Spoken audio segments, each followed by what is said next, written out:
And we're live. Hmm.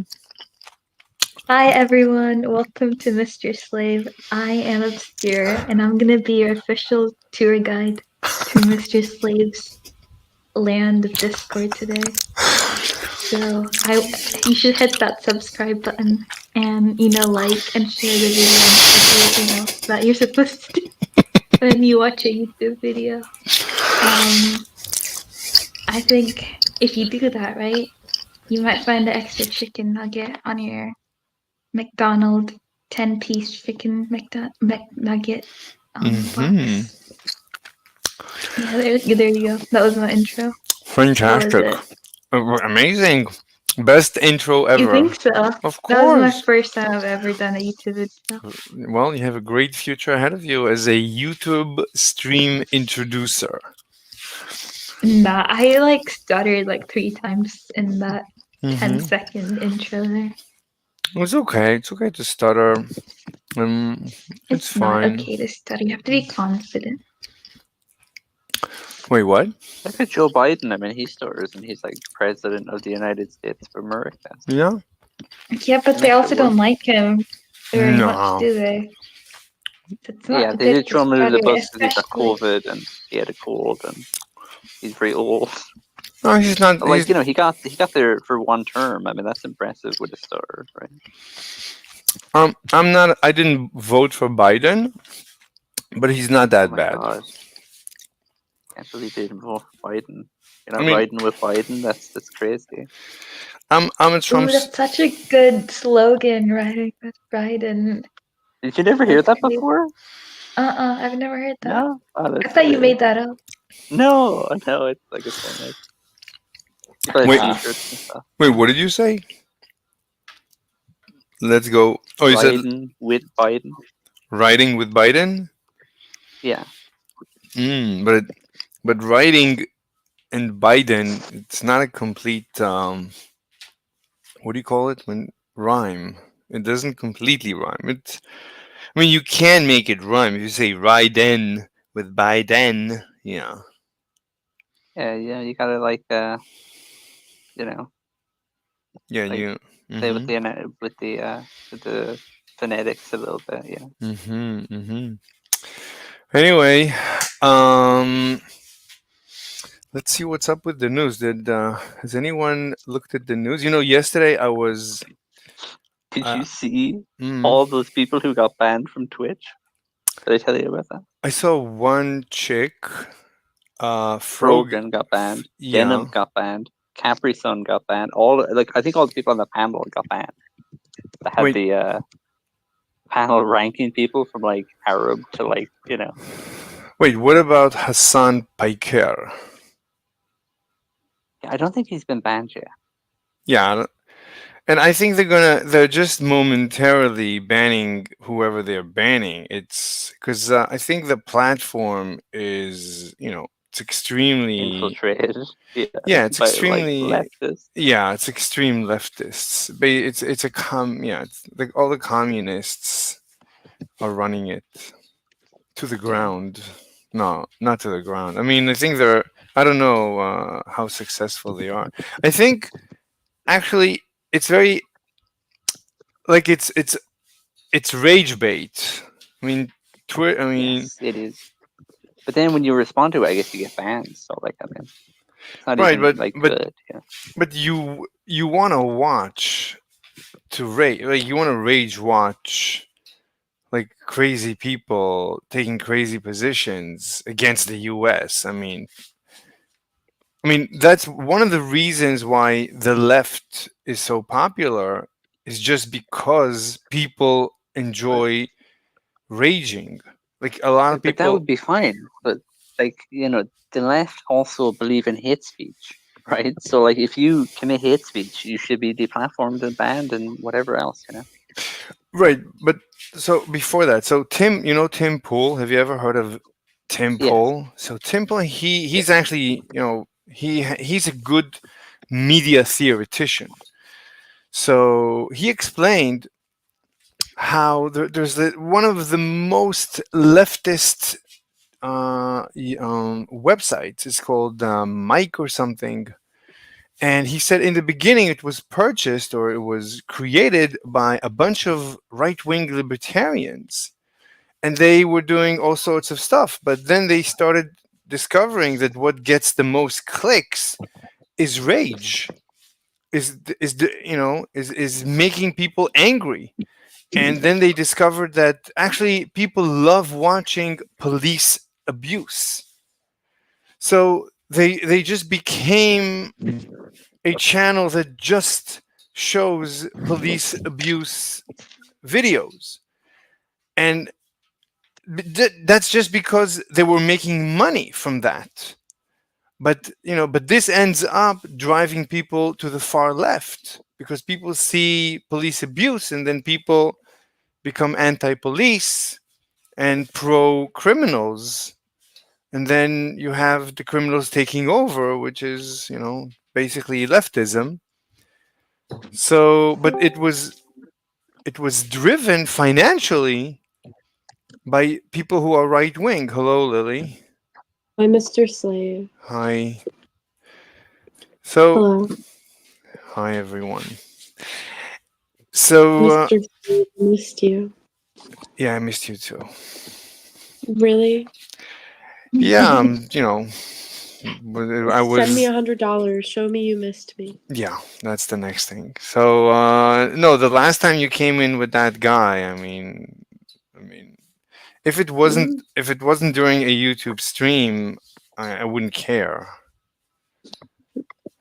I Uh, can't control other people. You can't control other people's actions. okay, that's yeah, I agree with that. Yeah. Yeah. Anyway, so Lily studies political science. Obscure Hmm. is pre-med. No, yeah, pre-med bioengineering. No, Biomedicine. biomedicine. Okay. Hover, Wait, there's non-biomedicine? What, love? yes, biomedicine. And Rover is an advanced programmer. He's actually quite good at programming. Advanced programmer. Yeah, Thank you. Wait, are you actually good, Rover? yes, he's good. I can attest to his goodness in the Do you field. know, MATLAB? Not really, but yeah, it's like a library in Python, like Python. I'm used to Yeah, do you know how to code on there? now. Okay. I mean, MATLAB coding, I wouldn't classify that like as coding. Yeah, It's I'm actually I mixing. know I'm it mixing really MATLAB is. off with something else. Actually, now that I think about it. But yeah, I know. I've heard of it before. Yeah, I was thinking of something else. But yes, I've heard of it. I haven't used it. Gotcha. Just trying to use it for like some HIV analysis, and my goodness, I have no idea. And ChatGPT isn't helping me very much either. What did ChatGPT tell you? Well, it gave me a code, and I pasted it, and I mean, it works, but also doesn't work. It doesn't give me what I want. That's the issue. Yeah. Can you send like a screenshot of the code or something? Like I don't know. Unless you're not allowed to do that. I don't know. No, I can. It's a very short code. Let me open MATLAB. And just tell me what the code's supposed to do and what the code does, and maybe I'll be able to figure it out. Okay, I don't know so MATLAB specifically, but so I have you can share your screen. Obscure yeah. Wait, doctor. give me a second. Let me make sure I'm not gonna dox myself. Mm-hmm. yeah, You remember can that you can you share edit just out whatever. you can share just one Yeah, tab. yeah, Maybe I you can know. press Give me a second.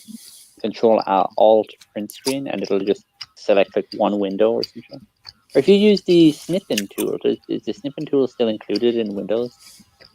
Yeah. Used to be a snipping tool, you could select exactly what you wanted to go out of the screen. Yeah, but it's easier to just live share a tab. What? Oh, it's not a tab, it's an app. Oh, is it an app or a tab?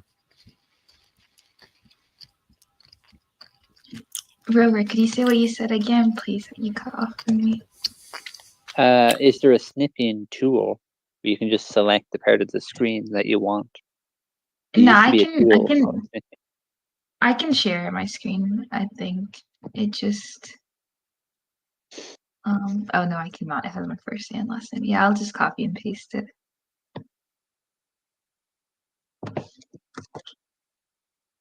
Sleep So is sleep is for the weak. The weak. There we go. Sorry, sending that to someone. what? Hmm? I was just sending the message that sleep is for the weak. So, Hmm?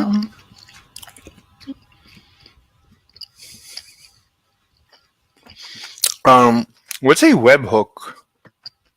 so uh, what it's supposed to do is and paste it in the show. I just need a file and has to remove them. Oh, sorry, confused.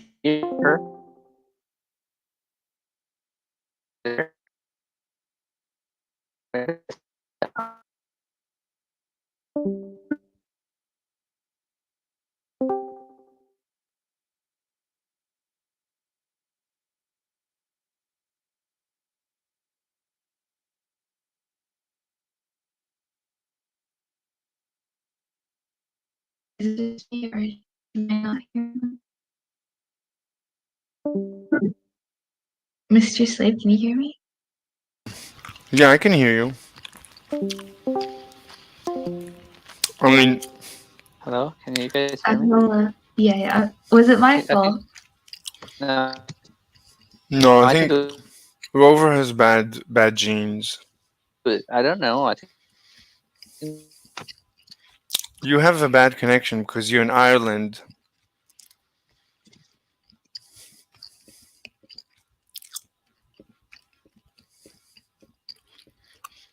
You know what I discovered? my Like it, internet went out. yeah. So I yesterday don't know what happened. I did a 10-hour stream. So let me just look through this. So Anyway, you're clear, and then you've I did a 10-hour got stream yesterday. TLC, close all. Yeah, particular read table. 1, 2, 3. Can you hear me, Rover? Yes, yes. Our wealth is Yeah. not invested into Rover, can you hear me? internet infrastructure. Heartbeat, He can't hear me. mp3.csv, that's the CSV Oh shit. file. What? Rover, can you Yeah, hear me? here, you at Mr. Safe. I Rover, can hear you. can you hear me? Yes, yes, yes, I can hear you. I can hear you. Okay. Let me leave and come back. So yesterday, wait. Oh, he has issues. Are you having issues? Hey, no, you having issues. Ah, okay. I'll leave and come back. Can you hear me? Yeah. I can hear you. Okay, all right. So, You're good. so Okay. yesterday I did a 10-hour stream, 11, almost 11-hour stream or something. So you would think it would be the most boring stream ever. Hmm. But then, I I got the had to. most views or what?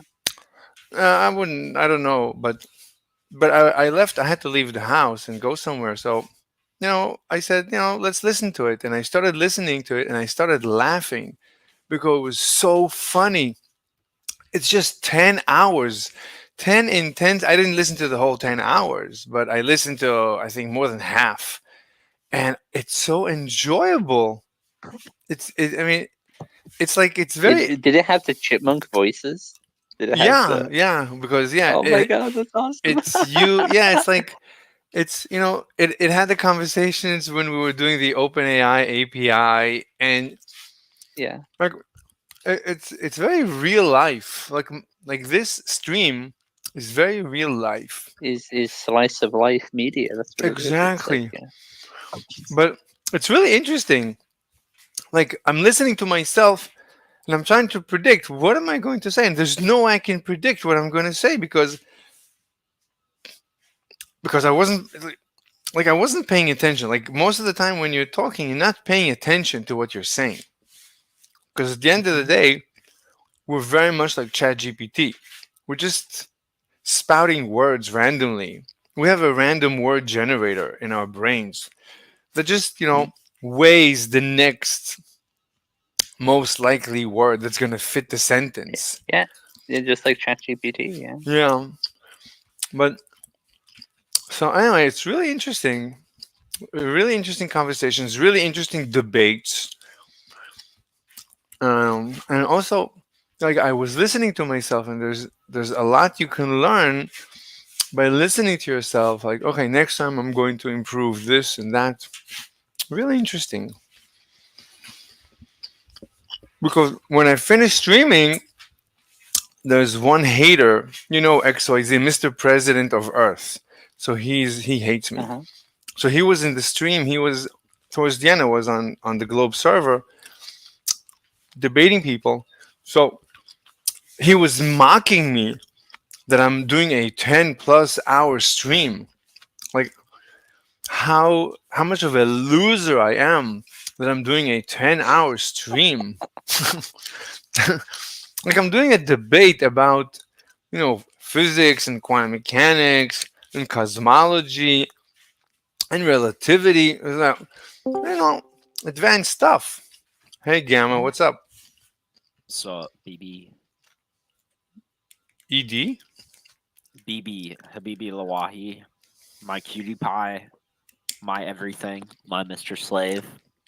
You know. Hmm. You are my sunshine. Rover, is it okay if I share my screen really quick? Mm-hmm. Sure, yeah. So I am reading this code, and I don't know what clear does. I don't know what CLC does. I don't know what close all does, but it must close things. Then df is equal to read table. So you're reading in a CSV file. So running Yeah. df. Then df is equal to some modified version of df where you use the noise function and set it to false.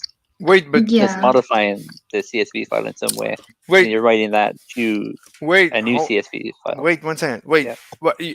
Obscure. Do you mind if we saw the screen, or is it like it's too dangerous? Yeah, I'm gonna share it.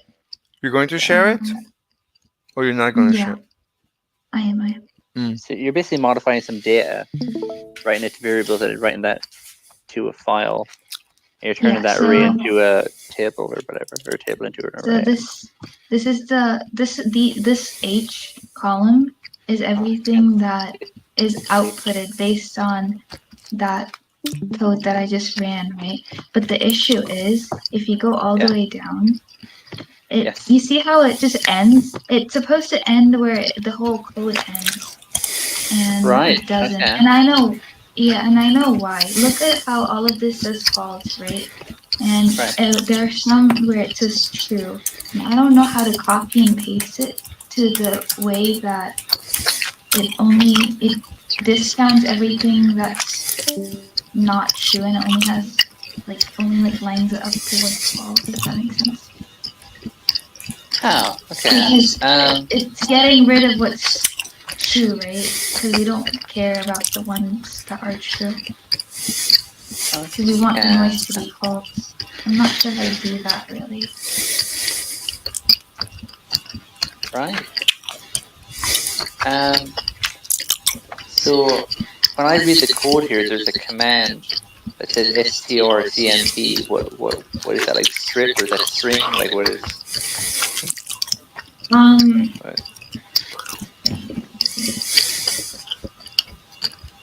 It says dfs equals df, and there's string cmp, strcmp, and that's where you got df.noise and then false, right? It's like, Right, I actually don't know what this code is, because I just copied it off of ChatGPT and prayed it worked, because I don't know MATLAB.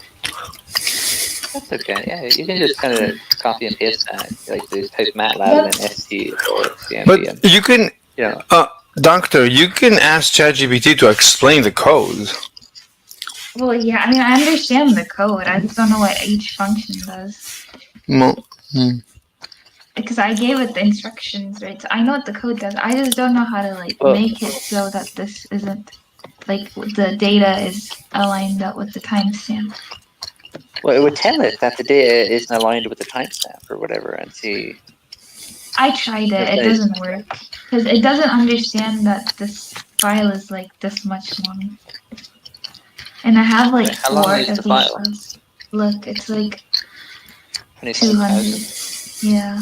Okay. Yeah. So I mean, just think about like a small file, and just think of the concept in like basic terms, like conceptually. So, like ask it like one step at a time. Ask for the code for each step first, so that you know, like, do you know what the steps are that you need to do? I'm like, what do you mean? I just need to line this up. How would I ask it to line up? Line up But this that's kind way? of like it's like the wrong way to think about it, right? Like you got to think about what it is that you want to do, and then break that into like a formula, like into like an algorithm, into like a recipe. Wait, obscure. Yeah. Can you explain to me what what are you trying to accomplish? What's Oh, your yeah, end? sure. What's your end goal? So my end goal is, do you see? So there's this product in the market that measures your heart rate variability, right? Your what? So Wait, I measures your heart rate what? variability. Okay, okay. Heart Your rate Yeah. variability. It's when you Mhm. stand up or you go do something, like your heart rate increases. Mhm. Okay. But the amount that it increases or decreases varies, right? Within a certain range. Mhm. If it suddenly starts acting really erratic, like if it starts racing when you lay down, Mhm. then your heart variability is like fuck, you know. Mhm. Mhm.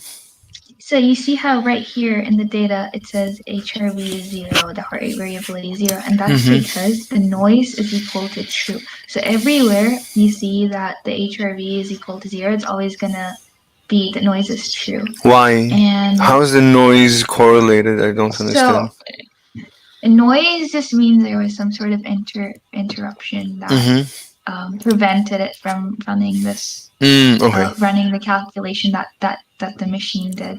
Okay. And what I did is, so this column is we ran our own HRV calculations and we try to get it as similar to the machine's HRV as possible. So you might see right here, this and this, like, they line up, right? They're both 7. And I was trying to get it as equal or as close to it as possible. But to do that, I ran like the code that you just saw. And but I need to filter, I need to line it up where, because we don't know what the heart rate variability was in that machine right here. So this also needs to be 0, like, right? And this 16 is for right here. Like, you see how that 16 and that 16 lines up, that 14 and that 14 lines up? Yeah. I need to have it so, like, they line up. Wow. And because they don't line up, Mhm. when you go towards the end of the code, you know that the heart rate variability is 17 here, and you want this number to be like maybe 16, 15, 17. You don't want it to be like empty like this. And I was just trying to get it like that. And I don't really know how to do that. That's the whole problem. And and you know the reason for that, right? You said the reason was because some of them were labeled true, and that's thrown off your result. Is that correct? Yeah. So. Yeah. How many instances of true is there? I guess at their office, 3007. Yeah. And is it off by that amount? Do you know? We can do the math. Well, Or I'm assuming it should be right. 3774. so basically, what you want to do is take the column. I mean, let's think of an algorithm, and then we can just implement the algorithm. Exactly. Yeah. 100%. Yes, we want you to. So if the column is true, then don't put that number in. Right. Don't calculate the HRV for that Right. column. Obscure. Can you think of an algorithm? Because I don't want to give away the algorithm. I want you to think of it so you understand it. I want you to think of the algorithm. See, what I was thinking was I was gonna be like, oh, if the row F has like the word true in it, just like write NA instead of the number, and then I could just manually like Control F NA and then just delete it. That's what I was thinking. Or Wait. just don't even enter any data there. Wait, I don't know how you do that on MATLAB. wait. You have 250,000 rows, right? Yeah. So you're gonna do something manual with 250,000 rows? I can't do it manually, obviously. Like Okay, Control F, find that's NA, replace 0, enter. right, but then you're deleting data. So you go. What am Could you I? wait? Could you go to the top? Yeah, I'm not deleting any data. Right. Wait, go all the way to the top. This is the top. Oh, okay, okay. It was slow for me. Okay, can you? Okay, so let's create a new column I, and tell me, right, in column I you want the appropriate, right? What is in H right now? You're saying it's inappropriate. It's not in the correct row. So let's move every entry in H into its correct row in I, or let's copy. So I don't want to touch the existing data. I just want to create a new. I want to right, but I don't want to copy. No, but that's copy paste. No, I want it to be copied one by one appropriately, so that right the first row it shouldn't copy like row 2H should not be copied into 2I because noise equals true. So it should just say NA, right? Right. Right. But it should remember the number 2 because now that it goes to row 3, it should right it should basically use two fingers. One finger points at column H and one finger points at column F. So if it's true, it's going to write NA and move in F to the next row. But in H, it's not going to move to the next row. So let's say my left finger is on row 2F, is on 2F, my left finger. My right finger is on H2. So since my left finger is true, then I write in I2, I write NA, correct? Correct. Then I move my finger to the next F, to F3. F3 says true, therefore I3 will say what? NA. Right. And then I move to F4, and I4 will be? NA. But what if when you get to here? Exactly. So when my left finger points at cell F10, it's false. And then I copy what's in my right finger to I10. My right finger is still pointing at This number. H2, correct? Because I never advanced it. So then I copy my right finger into I10.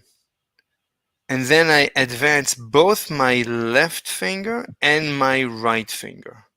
So my right finger goes from H2 to H3, and my left finger goes from where? Where was my? This it goes I get what you're saying, but Good.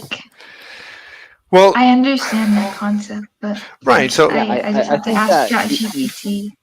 yeah, you just need to make one change, right? That it's right now it's writing all the code that you have to the first line, right? Yeah. That's the issue. Yeah, it's just copying it all to the first line and then every line after that. You just need an if statement saying if f if noise is whatever, then write it to the thing, right? That's it. You know what I mean? Yeah, I get that. Actually, Okay. I can ask just one check actually. Below where it says false there, can you find any line that's skipped? Where it's is is there any true columns like beneath that? There's true there and there's false there. They're all full. Right. Okay. I just wanted to check that to see if it skips any lines, but that's fine. So yeah, let me do the math really quick to make sure that so it was 3774, right? So technically the code should, or this data should end at 238644.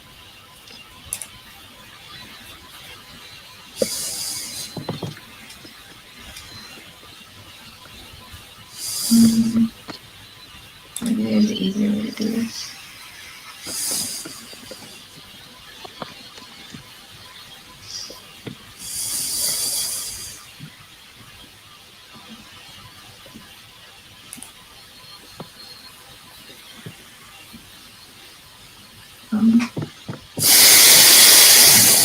Sorry, guys.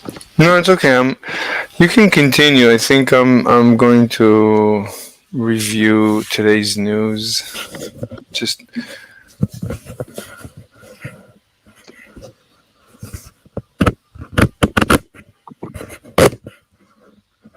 Wait, that doesn't make sense. There's only 240. Is it 238?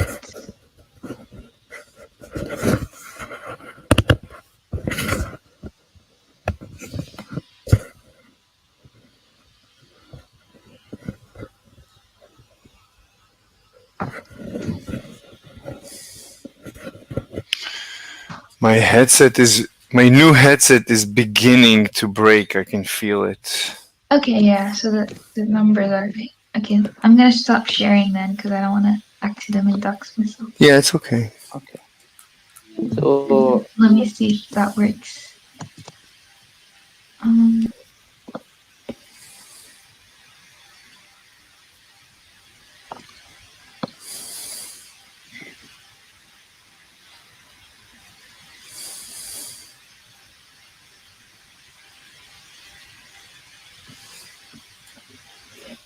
What sucks about this like big row is it takes even if I run it takes like 5 minutes just to get like an output. So don't run on just a little bit, just like 1,000 rows instead of 250,000. yeah, that might be the best thing, or just create like a shorter document. Yeah. Just create like a copy of the document to test with. That's Yeah. got like a lot of the rows removed or some shit. Yeah, I could do that actually. Sorry, what? No, I said I could do that. You're right. Okay.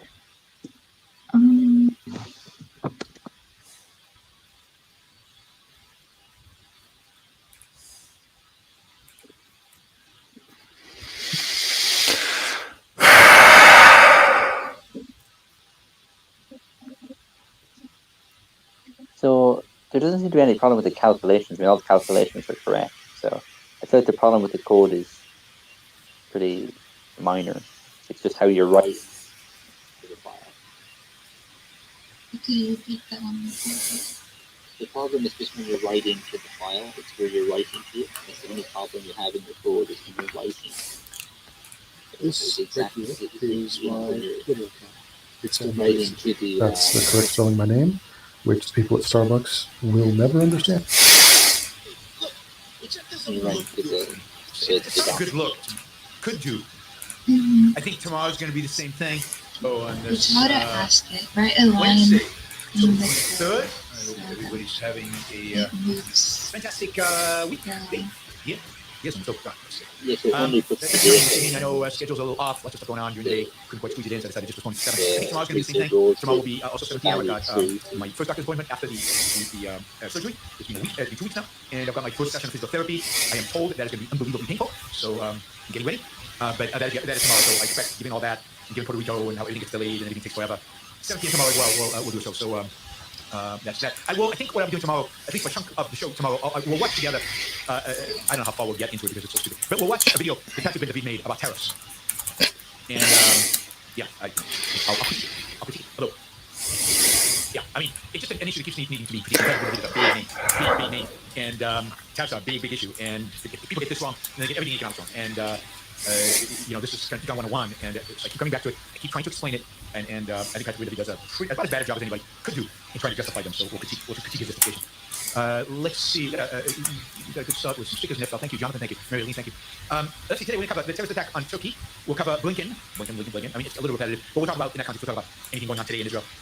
We might talk about the Israel of it, the soul of half a billion dollars. We'll talk about Kelly on Trump. Kind of interesting. General John Kelly, I should say. And we'll talk about puberty blockers and the latest about puberty blockers and the whole trans thing. And we'll probably have time to talk about, I don't know, Elizabeth Warren and McDonald's, Obama on why the U.S. is so divided, Abercrombie and Fish, the CEO got arrested, or former CEO, not current CEO. Wealth taxes, and maybe an example out of falling out of windows. And for positive story, we'll talk about sweet protein. So we'll talk about that. I need Apple chip. I need that computer. It's getting to the point where it's this month. They haven't yet, but I'm hoping for keep moving. So which sucks. This is the company that basically makes the first attack today in Turkey. The attack was on the headquarters. Which sucks. So Turkey. The attack was on the headquarters of the Turkish aerospace industry. So this is the company that basically makes Turkish drones. Turkish drones are supposed to be pretty good drones. Turkish military uses these drones. Ukrainians. And as a result of the attack of 3 armed men, all over the internet, 5 people are dead and 20 injured. The first attack on the PKK. PKK is the Kurdish Workers' Party. The Kurdish Workers' Party, which is a Marxist-Leninist militant group that is based in like Iraq and Syria. Within the population in Iraq and Syria. And I saw together with other Kurdish political entities. I saw it in Iraq, Syria, and Turkey. There's a large Kurdish population within Turkey and Syria, Iraq, and Iran. So after World War I, the Allies could have carved out a piece of Turkey, Syria, Iraq, Iran, and created a Kurdish state. But I don't know, the lines wouldn't have been straight. If you ever seen a map of the Middle East, all the borders are straight lines. Somebody took a ruler and drew straight lines on a map. But they didn't. So the Allies after World War I, after the Ottoman Empire was dissolved, didn't. And the lines they drew split the Kurdish population across all 4 states. Now, if these states were free, liberty-loving, capitalist, semi-capitalist countries, then it would be no deal. No big deal. I think Kurds would just integrate into society. But these are all statist, nationalist, religionist, Turkey being a little bit better states. And these are the same Kurds that will be asked by these are the same Kurds that ISIS tried to exterminate. These are the same Kurds that will be discriminated against by the other regime. And the same Kurds they went out. They want separation. Now, the terrorist group happens to be Marxist-Leninist, but for example, the semi-autonomous portion of Iraq, which is today Kurdish, like fairly good there, given their neighbors, given the state of the Middle East. And once in a while, they engage in terrorist attacks in Turkey. The Kurds were also very, very good in fighting ISIS with Americans and with their American allies. I don't know if the PKK was part of that, but they were American allies in the fight against ISIS. And in one of the famous phone calls that project kind of Trump's foreign policy, Erdogan basically told Trump, why do you have American troops in Syria and Iraq? Why did they? We've got business. We talk to business in Syria and Iraq, and you're in the way. We want to go in and get rid of these Kurdish terrorists. And Trump said, and Bolton was on the call with him, and Trump said, yeah, you're right. Even though the Kurds were the U.S.'s allies in defeating ISIS and actually fighting ISIS, Trump basically said, yeah, okay, we'll back down. We'll back off. We'll let you guys do what you want to. Tear with allies. It's just an example of Trump basically backstabbing an ally because he's not thinking, not because he doesn't think, and not because of any principled thing. Anyway, that happened today. By the Turkish government has not been 2 weeks of procrastination, emissaries from the United States flying in and Turks flying to the United States and negotiating, and constant statements by the U.S. government and the Biden administration about the need for a ceasefire and peace talks and maybe the establishment of a Kurdish independent state, and Turkey needs to back off. No, that kind of behavior is reserved only for Israel when Israel gets attacked. In this case, Turkey, the same day as the terrorist attack happened, I don't know where they get this idea from. The same day, is bombing Kurdish towns and PKK positions in northern Syria in retaliation for the attack. 32 strikes from airplanes have been carried out so far by the Turkish Air Force, and they are still going. And not a peep from anybody. Not a peep from anybody. And no negotiations, no ceasefire, no delay, don't too harsh, no break, be gentle. Which of course brings us to Blinken, the Biden administration foreign policy. And Blinken was in Tel Aviv. We talked about this yesterday, meeting with Israeli officials. I think trying to twist their arm and put pressure on them to, maybe moderate their response to Iran. I mean, this is the thing problem. People within the Israeli government and people outside the Israeli government, but in the know, have been saying now for days and days and days and days and days, because it's been a long time. Do you guys remember when Iran attacked Israel? Was that like this year even? It seems like such a long time ago. And we talked about this. Remember that book by Dr. Seuss? Waiting for this, waiting for that, waiting for something. Anyway, they're still waiting. But all these people have been out saying, whoa, this is going to be a massive attack. It's going to surprise the Iranians how devastating this attack is going to be. It's going to crush it. It's going to be massive. It's going to be huge. It's going to be devastating. And maybe that's the plan. But then Blinken comes along and says, "Oh, you got to rein it in. You got to calm down. You can't do a big attack on." And who knows what Israel's actually going to do? Maybe Israel does, but nobody else does, because it turns out that the documents that were leaked were not indeed documents laying out the attack plans of Israel and Iran, but they were actually documents outlining some of the drills that Israel was in preparation for the attack on Iran. So, for example, refueling and kind of bombs they're going to use. Just so bad, but not quite as bad. Anyway, Blinken was there telling them to lay off Iran, not to be too tough. At the same time, also saying, "Look, he killed Sinwar. The war's been going on for a year. You got to, you got to cut a deal. Now, to have a deal, you have to have another side." And nobody's really talking about the fact that Hamas doesn't want a deal. Sinwar or no Sinwar, Hamas is not interested in a deal. And one of the main reasons Hamas doesn't want a deal is because they know that the United States is putting unbelievable, endless, non-stop pressure on Israel to compromise. So why would they cut a deal when they think Israel's going to fold any day now because the Biden administration demanded? Israel will attack November 6th. Yeah, I don't think so. I think it's going to be this week. But I thought that last week, so much for what I know. Supposedly it was supposed to be last week, and there were weather considerations. So I don't know. Anyway, Blinken wants to cut a deal with Hamas because Sinwar dead, and then he's like, "Look, you guys are crush Hezbollah. Cut a deal. It's time for ceasefire." They're so predictable. They are so predictable. It's all they know. So far, Israel has resisted and claims, at least, to continue to be committed to victory, to winning, and to defeating both Hezbollah and Hamas, and executing a massive attack on Iran. They're still bombing Beirut this evening. There's pretty big, colorful explosions coming out of Beirut as Israel was attacking, so that's ongoing. Oh, by the way, regarding Beirut, I think I told you yesterday that Israel kind of told the Lebanese people where the stash was, where $500 million in gold, in currency and in gold was hidden in the hospital, underneath the hospital. So a bunch of BBC-led reporters went there to say, and looked in all the wrong places, and reported back and said, no stash here, Israel's lying. So Lebanese reporters went to where Israel actually said to go to find the stash, and what they found were armed guards protecting a door, not able to get in, because Allah wouldn't let them in. And it's like, yeah, that's probably what the stash is. But the BBC is out with the story saying, no stash, Israel's lying again, and trust those Israelis. So that's like, I think the Lebanese, no. All right, let's see. Did that. Talk a little bit about the terror attacks. All right, John Kelly. As everybody knows, John Kelly was a Marine, commander of the Marines. He was a general, very well respected, very admired within the military. And Trump became president. He tasked Kelly to be his homeland security guy to secure the border. And Kelly did the job at the border, and Trump was very complimentary of Kelly's job at the border for the first year. And then after that, when his chief of staff, Trump's chief of staff, resigned, was fired, or whatever, he tapped John Kelly to be his chief of staff, and he was indeed the longest serving chief of staff in Trump's first term. I think he was chief of staff for a year and a half. John Kelly obviously spent a lot of time with Trump. He was chief of staff. He was therefore to make decisions, important decisions. He interacted with Trump on a regular basis. He was a liaison between Trump and all these other things going on. And we're talking about an incredibly successful military commander in the early days of the Trump first administration. Trump talked about his generals. I mean, he appointed a number of generals to senior positions. He was very proud of that fact. He had a general, of course, heading up the Defense Department. Matheson had generals in the what do you call it? God, I forget the name of the position. National Security Advisor. And Kelly was chief of staff. So Kelly got to really know Trump. He has written over the last 4 years since he left office, he's written things about Trump over and over again, and things that have not been contradicted by anybody else in the position vis-a-vis Trump. That is, other people within the administration first Trump have not come out and said, Kelly is complete bullshit. This is completely wrong. This is not what happened. It's not happened. And indeed, several of the other generals, people in national security positions like Bolton, have actually confirmed much of what agreed with Kelly's assessment of Trump, which was very, very, very negative. And one of the real tragedies of the current election cycle, and one of the tragedies, I think, of American politics right now, is the fact that you've got these very, very senior Republicans who served in the Trump administration, in a senior position, interacted with Trump, most so, and have come out massively against Trump. The Republican Party has chosen As long as there's nothing. and it really is unprecedented. I can't think of another administration where senior officials within that administration, after they left, have come out and been so negative on the previous administration. Now, it's rare that somebody serves a term, loses, and then runs again. But still. Now, Kelly has, in the last few days, done a series of interviews with the New York Times about Trump. And it's pretty harsh what he has to say. Pretty harsh. So, for example, New York Times asked Kelly whether he thinks Trump is a fascist. And Kelly looks at the definition of fascism. This is from a dictionary. It's not my definition of fascism. For the dictionary, he says, I'm quoting Kelly, well, look at the definition of fascism. It's a far-right, authoritarian, ultra-nationalist, political ideology, and movement characterized by a dictatorial leader, centralized autocracy, militarism, forcible suppression of opposition, belief in a natural social hierarchy, he says. He continues. So certainly in my experience, those are the kinds of things that he thinks would work better in terms of running America. So Kelly is saying, Trump would like to run a fascist regime. He can't, for various reasons, have to do with our rule of law in our country, and our institutions, so power, and things like that. But that's what he'd like to do. He added, certainly the former president is in the far-right area. He's certainly an authoritarian, admires people who are dictators. He has said, So he certainly falls into the general definition of fascist for sure. Now think about that. We're talking about Kelly and Bolton and Mathis and McMaster, all basically characterizing Donald Trump the same way. Somebody who admires dictators and who would like to have their kind of power in America. And yet, this is all being ignored. People close in, people who still done in, people in national security positions. Now everybody says, oh, these are rhinos, we're Republicans, these are Democrats, these are Biden, da, da, da, da. Why did Trump ever appoint them? Now, you can't have it both ways. You can say, look, Trump is really bad at selecting people. And in this case, he selected really, really bad people. And it turned out to be really, really, really bad. A lot of people, because Trump had a lot of turnover.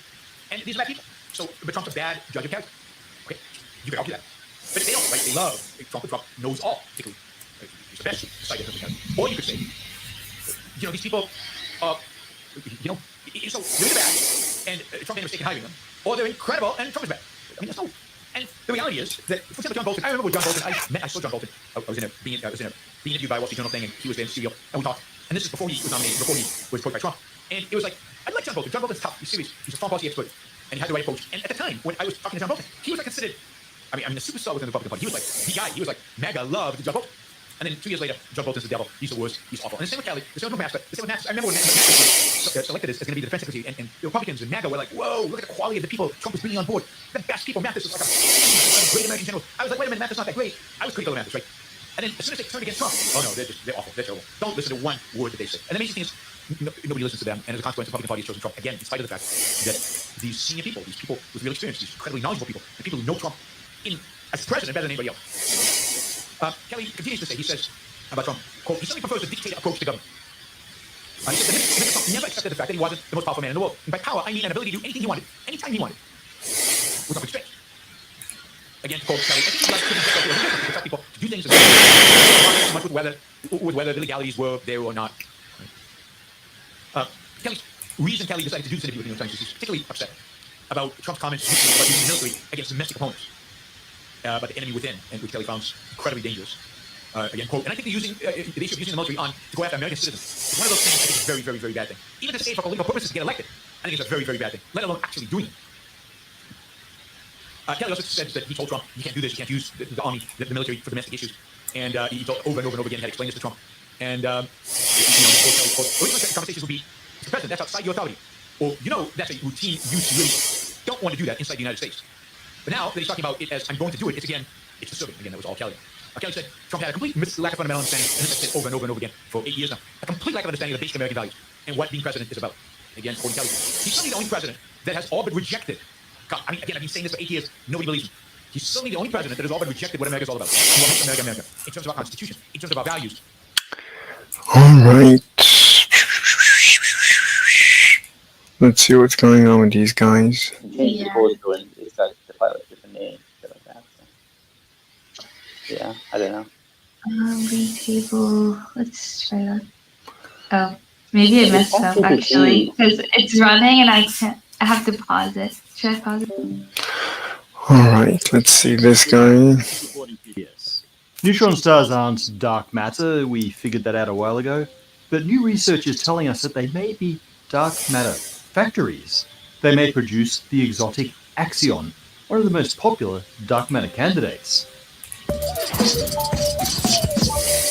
To understand reality, we need to understand its building blocks. The standard particle physics does a great job of describing all known particles, the 3 generations of quarks, the leptons, plus the bosons that carry 4 fundamental forces, plus the mass Brandy Higgs particle. But there are a few holes in the standard model that we need to fill if we want the full picture. One of those holes is the so-called strong CP problem. It's been called one of the most underrated puzzles in all of physics, probably because it's such an abstract problem that it's really hard to describe in layman's terms. We gave it a shot in this video, but the long story short is that the strong force is expected to violate charge parity symmetry. Flipping charge and then doing a near reflection of, say, a proton or a neutron should not get you back where you started.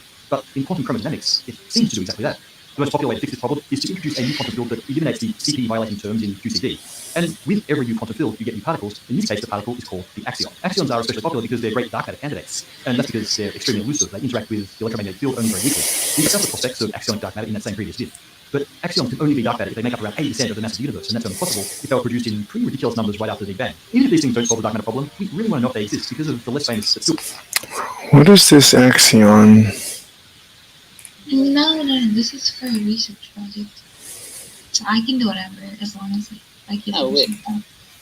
Can you just use Excel to do that? Oh my god. She's a flat earther, so of course she is. She's gonna drive them nuts. It's gonna be fucking hilarious. She talks such shit. What day are they leaving? I tried to ask her a question when she had her live stream with the Final Experiment channel, and I tried to say like if you see 24-hour sun, are you going to be heliocentric or geocentric? Because we all know that Whitsit is probably going to switch to geocentric for this if he's actually honest about what he saw. And she like just avoided the question essentially.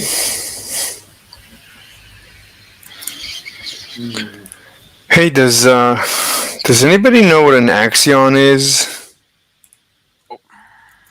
No. Oh shit. It's my boy, Mr. Slave. Hey, What's up? hey, what's up? I'm watching PBS Space Time from a couple of days, from 6 days ago, and they're discussing some CP violation. Does anybody know what that is? Strong Causal. CP. Basically, you have some symmetries in nature. Mm-hmm. This is in Gauss theory, if you search about it.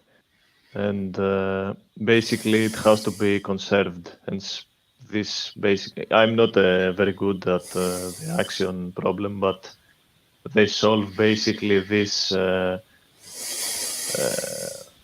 something. I can't explain it with the SU3 symmetry and something like that.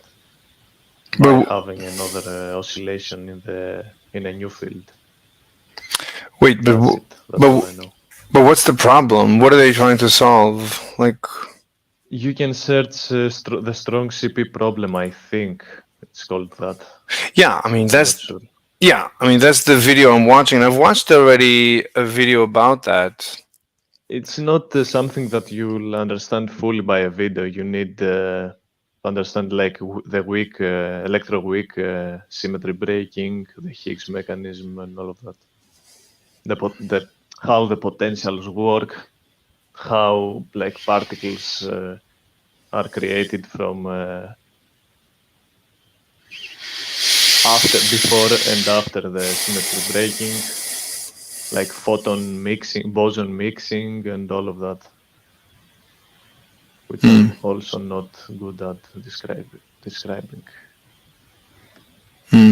Is it possible to understand this problem just by looking at drawing a Feynman diagram, or it's not relevant? No. It's not that simple. Feynman diagrams are not even.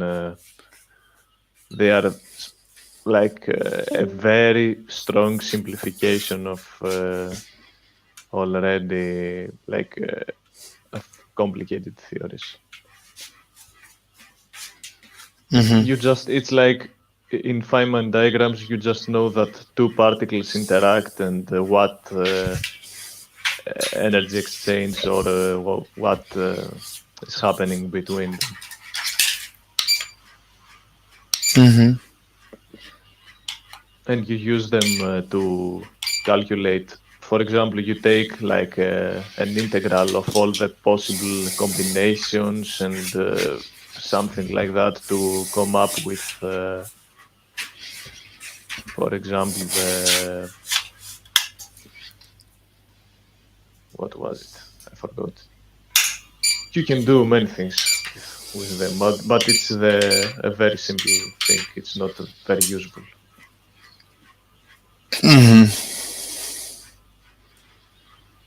Okay. Unfortunately. So what do you think is an axion? Is it like supposed to go beyond the speed of light? No. It's just like how the electric charge couples to the photon field. This is exactly like that, but it couples to the strong and I think it couples to the weak force, but I think it couples to the strong force and some electromagnetic configurations of very strong vacuum polarization and things like that. But I'm not very experienced in this subject. The strong force is a highly complicated theory. The strong force is the leftover of the gluon field, of the gluon interaction. What do you mean leftover?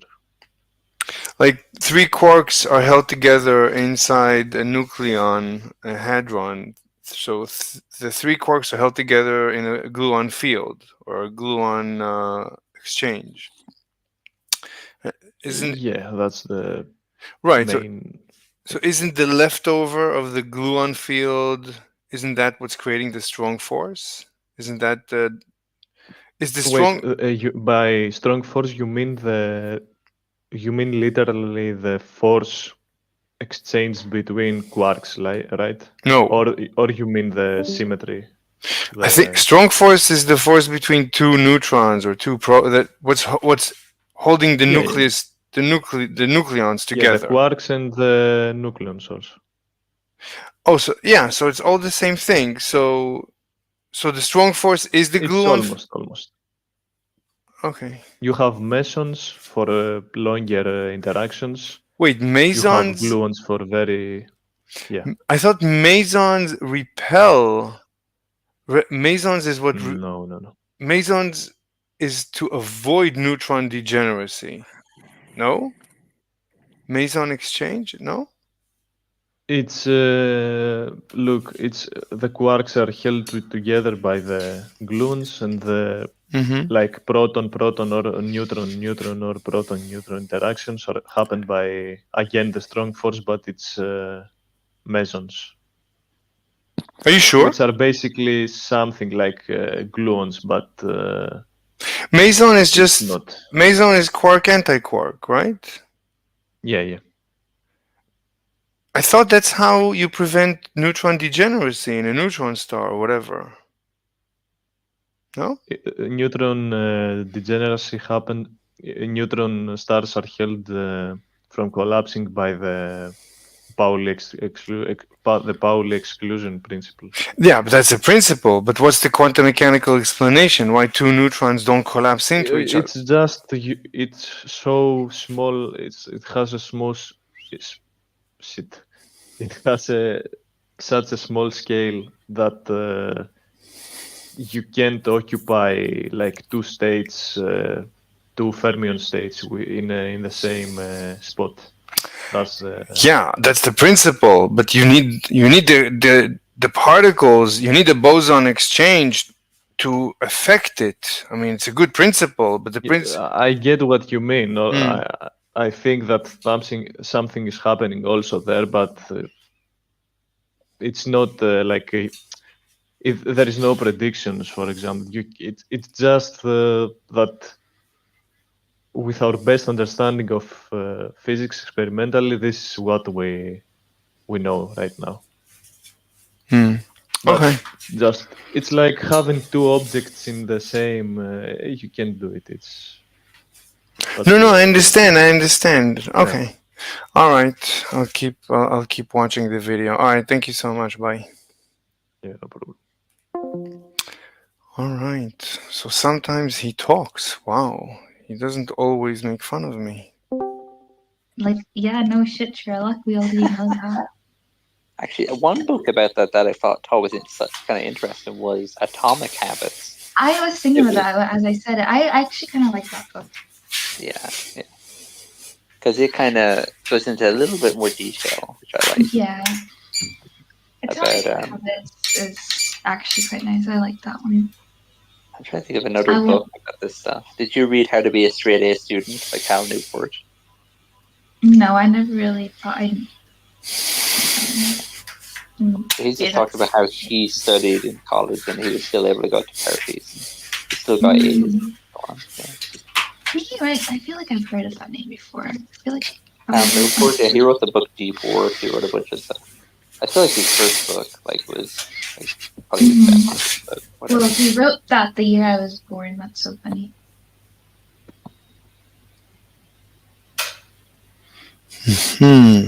What? How to Be a Straight A Student? Yeah, I was like a literal baby when he wrote that. Wait, are you a straight A student? Yeah. That's amazing. Are you like in an Ivy League college? Um. Okay, so let me tell you a story of what happened. Okay. So I was 16 in high school, Mm-hmm. and my counselor, my academic counselor, he was like, "Well, I don't really have any other classes that you can take. You can graduate if you want." Mm-hmm. And then I was like, "Okay, I'm gonna graduate." And then I graduated high school, and I wanted to go to Duke University. I don't know if you've heard of it. Of course, I've heard of it. Yeah. Yeah, Mm-hmm. that's the university that I wanted to go to. Mm-hmm. And but the issue was I was 16. My Mm-hmm. parents, they were like, if you're gonna graduate right now, I'm gonna need you to stay inside the state. I don't care where you go, what university you go to, but you have to stay inside the state. Mm-hmm. And so Duke wasn't exactly in my state. Mm. Yeah. But it's okay though. It turned out nice. Like I still go to a really like it's a very big like research institution, but Mm-hmm.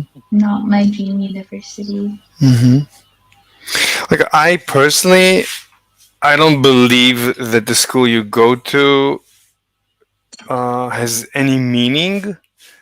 It's like more prestige, I think, and maybe they say that you get to meet people, and then you do business with those people that you go to school with, and it changes your life just because, like I like let's say Ivy League, so the wealthiest go and the smartest. I mean, at the end of the day, it's the most successful that go to the Ivy League. So you just get to go along for the ride. So you meet people in I. Oh, oh, sorry. Go ahead. I didn't mean to No, cut you off. I know. I just that's the statistics that I'm aware Hmm. of. It's not that the curriculum is all the same, and Oh yeah, of even course. the teachers are the same. Sometimes the same teacher could teach in two schools. One is Ivy League and one is a community college. Hmm. Theoretically. Wait, I have a question for you. Hmm. Have you ever heard of Joe Jorgensen?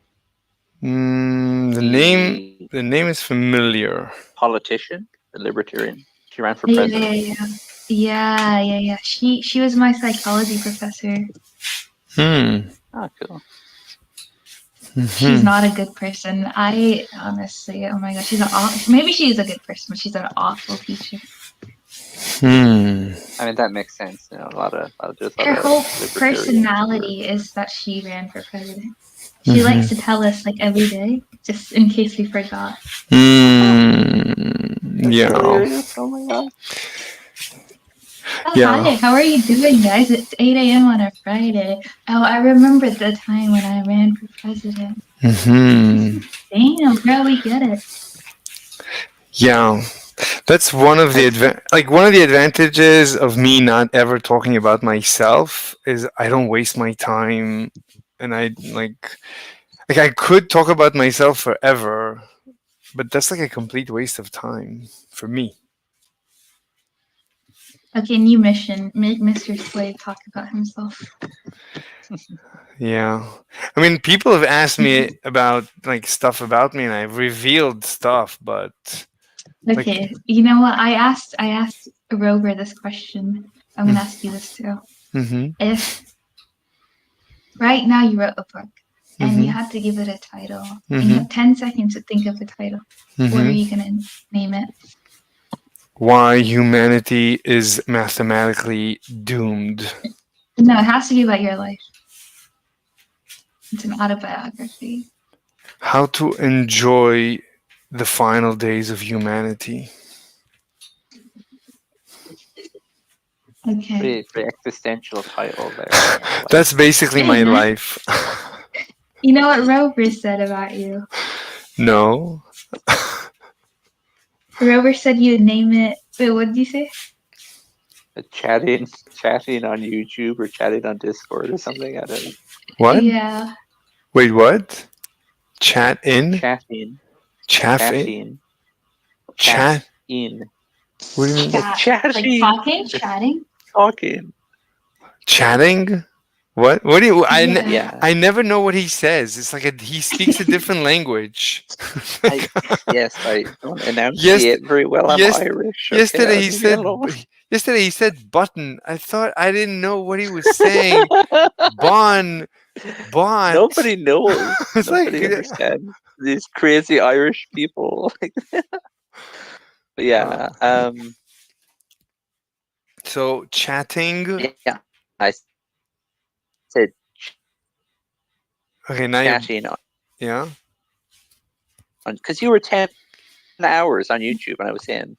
Like that's all I said. I didn't get it. That's what you would call your book. Oh, chatting on YouTube, chatting on Discord. Yes. Yes. Oh, well, this is something fairly new. I started streaming my life only when I basically started doing physics research, which is just like at this point maybe 5 months ago. I don't know. I'm just Okay. recording all my research. It's a great convenience actually. It is because I think in the future you're going to be able to load that shit into like an AI. That I guess you wouldn't really need to, but you could ask it questions about like but anything but from even your that life. but even Like that Microsoft Recall. Yeah, but even that is secondary. The primary advantage of streaming your life, it's like having God. Like people are always watching you, so you always have to be productive. You can't really take a break. Oh, very true. Yes, that is very So true. your life becomes really efficient. Like 10 hours streaming, that Yeah, means 10 hours without taking a break. Whatever you're doing, that's a very productive day. It's true. True. like you I didn't eat for 10 hours, I didn't smoke, I didn't drink, nothing for 10 hours. Yeah, it's So like intermittent fasting. basically and then you can watch it and you can see that I wrote a couple of papers, not one, and I presented them, I debated them multiple All that's times. missing is a PhD, Mr. Slave. Wait, what? All that's missing is a PhD at that point. Oh, wait, what? All that? What? Is All missing. that is missing is a PhD at that point. All that me saying is a PhD eventually? What? Okay, At Rover, that point. translate.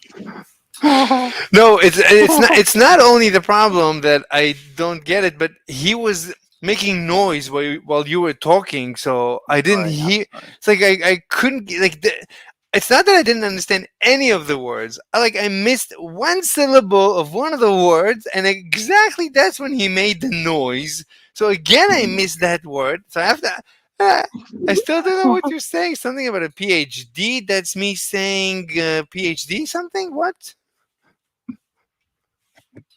All that is missing is a PhD at that point.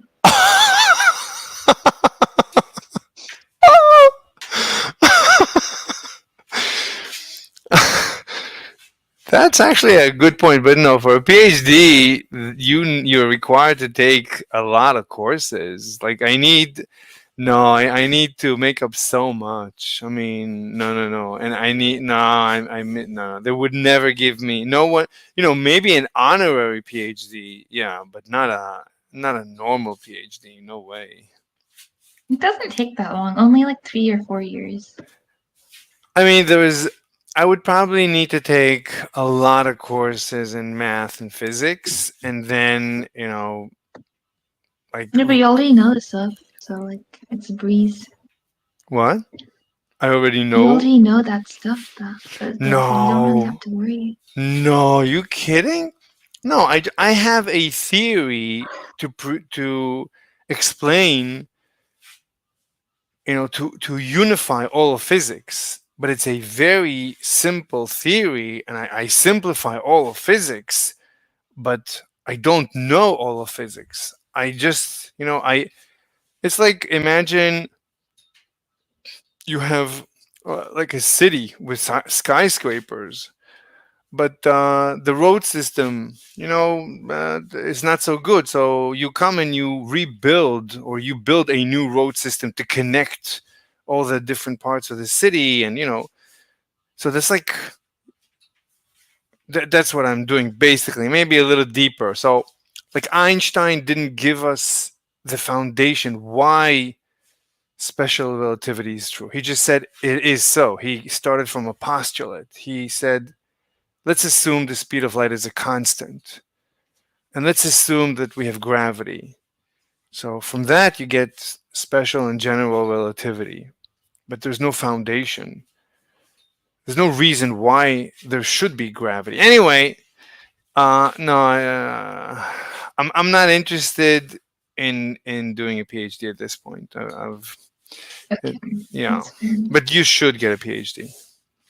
I would never do a PhD. Why not? Actually, maybe I would. I don't want to say never, but I most likely will not do a PhD. You mostly what? Let me raise your volume. I most likely will not do a PhD. I mean, you're going to be an MD. An MD is a PhD, right? Mm-mm. That's not a PhD. That's just an MD. Okay. Anyway, if you're smart, you probably should get a PhD and like teach simultaneously. Oh, but you said you wait. You said you want to have a family and stuff. Yeah, I do. I Really? want to have a little baby. Wait, just one? 2 little babies. Okay. Yeah. Just two. Yeah, You never just texted 2 me. little babies, and I want them to like sit side by side, and then Wait. I'll They're take gonna be pictures of them. Amber, I did text you. Yeah. Of course. As soon as I yeah. Mr. Slave, your definition of texting is saying 2 letters. VC. Oh, hi. No, look. Hi. Yeah. Hello. Hi. No, you Hey, texted me hi. at 4:40 p.m. getting ready to start streaming, and then you didn't do it until like 7 p.m. Oh yeah. That's true. But then later I texted you that I'm starting. No, you didn't. Wait a minute. Let me check. Let No, me you didn't. check. 1 second. Ate breakfast, getting ready to start streaming. Oh my god, that's like 2 days ago or something. Yeah. Yeah, I just want to be part of your symphony, but it's like really hard. Lie to me. Wait, so we're discussing how many babies our good doctor wants to have. How many 2, babies wasn't does it? it take to screw in a light bulb? How many what? What? This seems like the Google interview question. Assuming one baby is 1 feet tall and the ceiling is approximately 8 feet tall, you need 8 babies. Yeah, just put the light bulb like on the ground or something where they can get it. You know what I mean? Like, I But actually then, if this was like a if this was like a not a Google interview question, this was like some sort of psychology school or anatomy school question, I'd be like, well, babies can't do that until they're this many years old. So then you have to take like age into account. I guess. Yeah. Anyway. Stages of development. How many babies do you want, Mr. Slave? 8, 9, 10, 11, 12? I cannot. He's gonna make all the babies. Yeah, he's gonna be the next Genghis Khan. With the capitalist version, of course.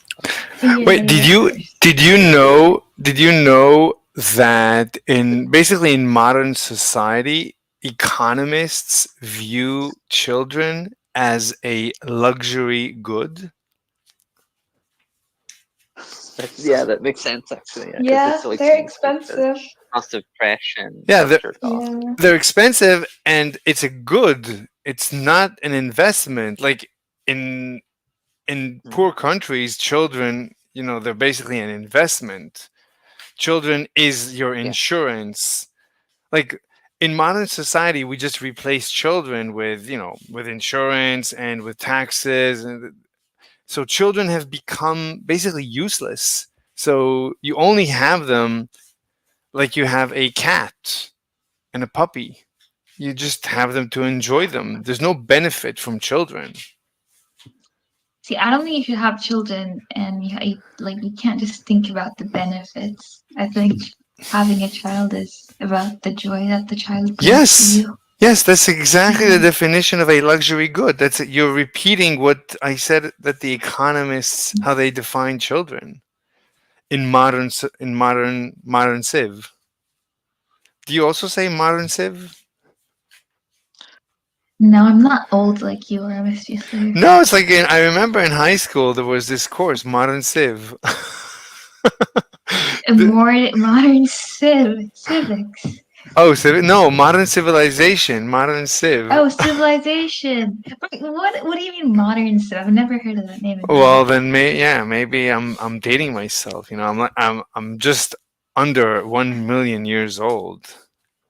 No, I think Next, you he'll need be to saying like up big that league. He'll number. be saying, Yeah, I think we need to like make that at least 5 million. Yeah,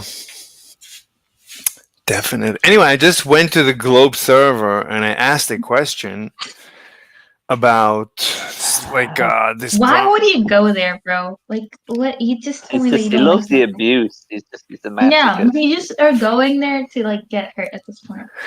I know. So yesterday, Amber, she said, "Let's go to the Globe server." I asked her, but they're always abusing me there. But she said, "Yeah, but I enjoy it."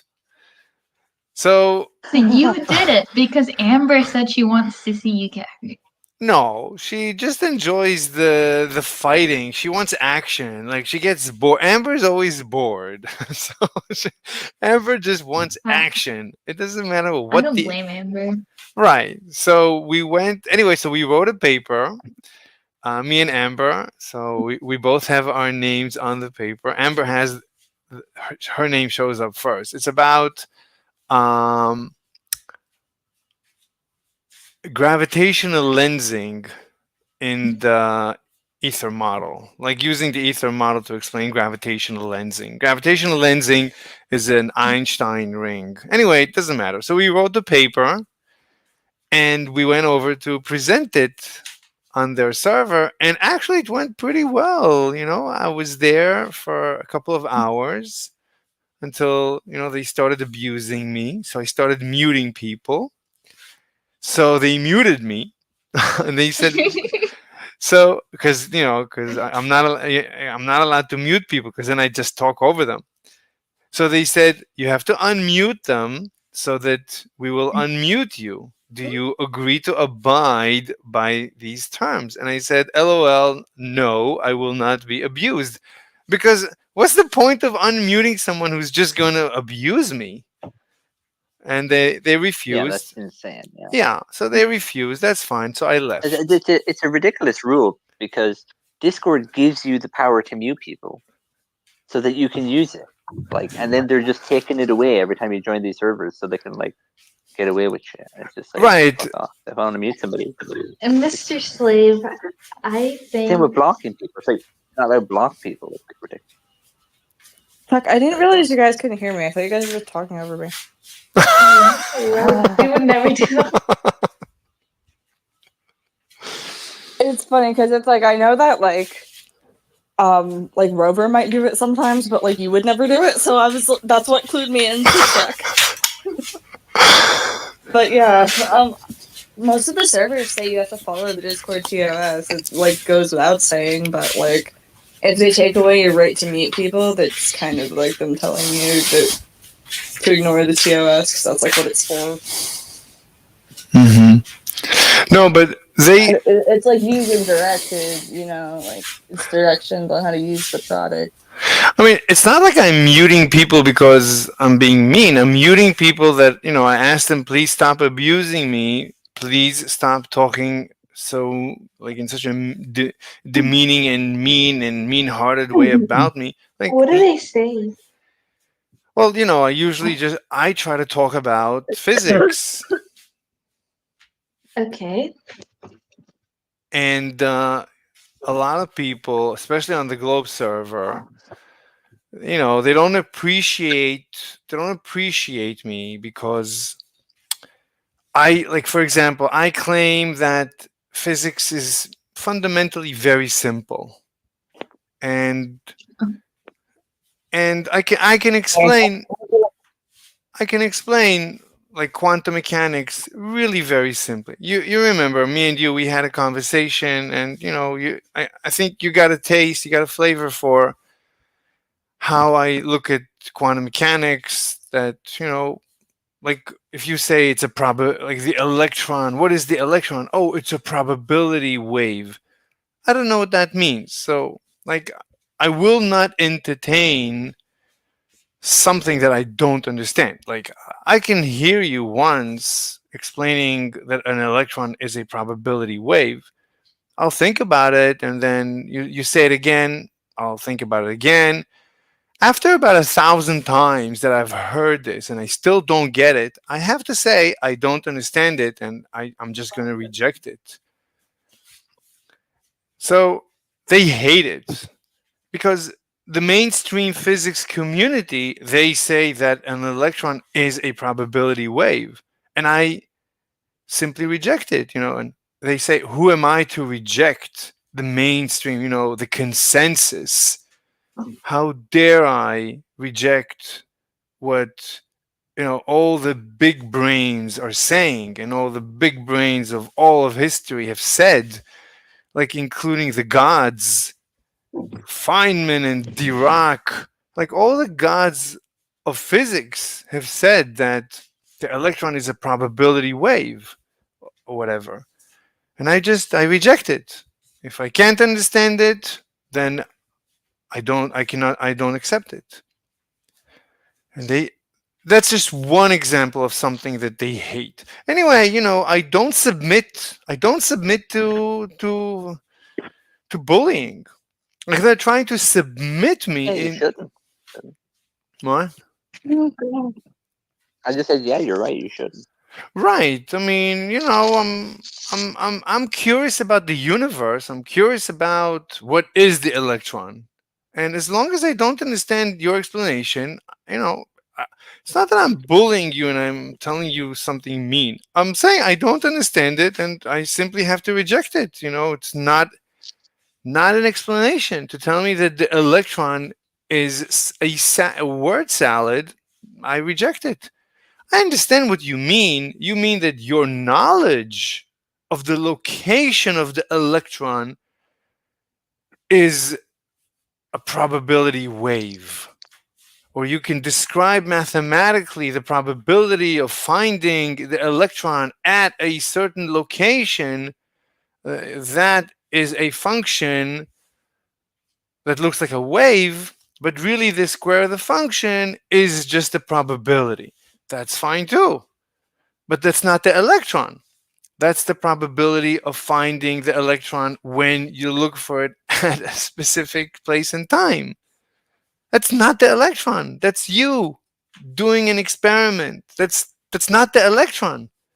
Anyway, and they hate it when I turn quantum mechanics into something so mechanical, and I demand to be able to understand your explanation. They lose their minds. How dare I demand? The gods spake and the gods proclaimed that quantum mechanics cannot be understood. And to claim that you understand quantum mechanics is to not understand quantum mechanics, which to me is abhorrent. It's anti-scientific. It's the opposite of what science is. It's religion. In religion, we say that God behaves in mysterious ways. And these people are religionists, they're cultists, they are mystics.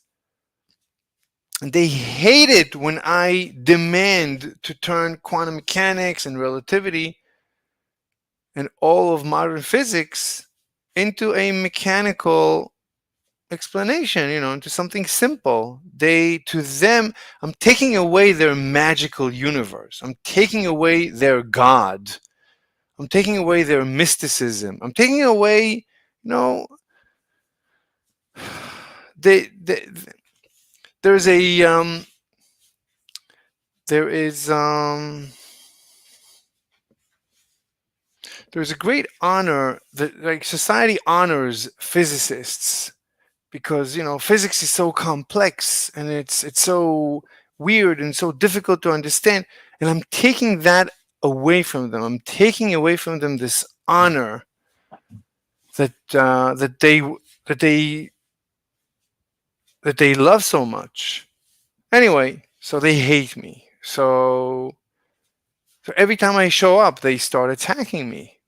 Me personally, they never ever ever attack my theory, my presentation. It's always like they never ask me. They hardly ever ask me questions, explain. Like I come to them and I tell them, could you please find contradictions, inner or outer contradictions within my theory or between my theory and known physics? You know, find a contradiction, and that's why I'm here. I'm here to be I'm here for my theory to be cross-examined. Anyway, so do you understand? Yeah, I understand. So that's it. Anyway, no, but yesterday was a good day. I mean, they tried mocking me for many hours, but they didn't mock me personally. They tried to mock my theory, and that's okay. What? What? They tried for hours to mock my theory, and it was a good day because I was able to of course give them always answers. I have answers to basically every question.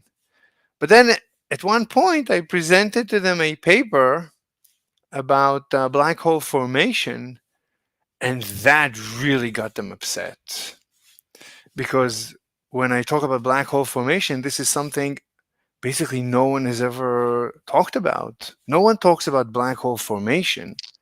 People talk about black holes and all the paradoxes that black holes create, but they usually don't talk about black hole formation.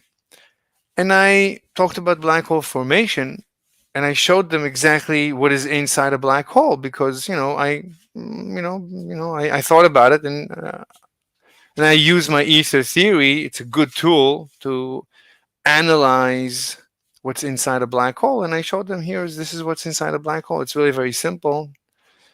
That got them so upset. Like, how dare I use my ether theory as if it's correct to analyze what's inside a black hole? How dare I? Anyway, but it was a very interesting few hours. Very productive, actually. I see. Yeah. I mean, it's a good place to go to sometimes. Sometimes. Most of the time, yeah, it's pure psychological abuse. Like I leave that place, I have PTSD for 3 days. So this is your first day?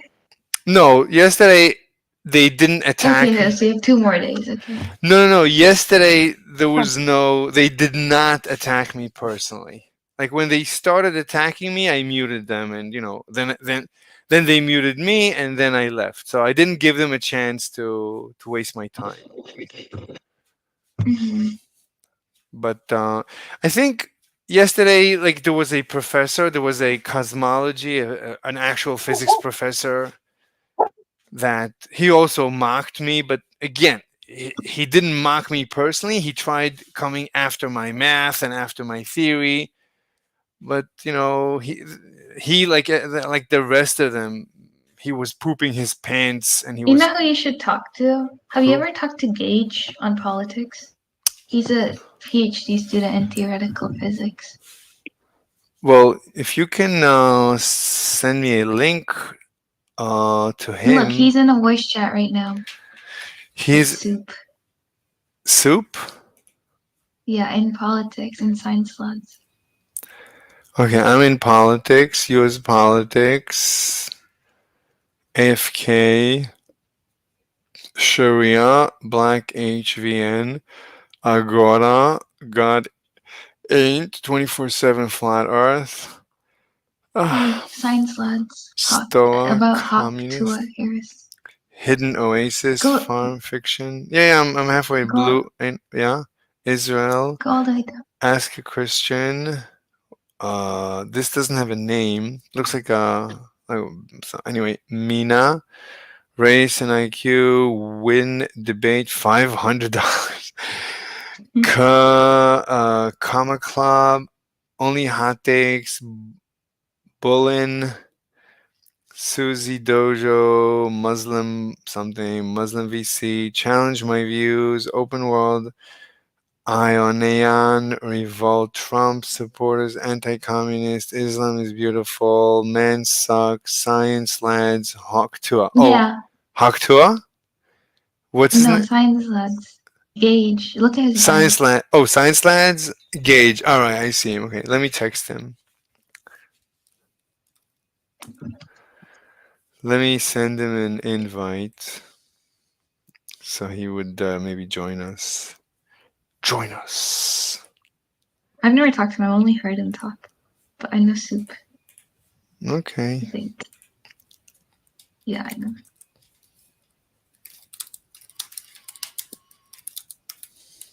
I don't know if you.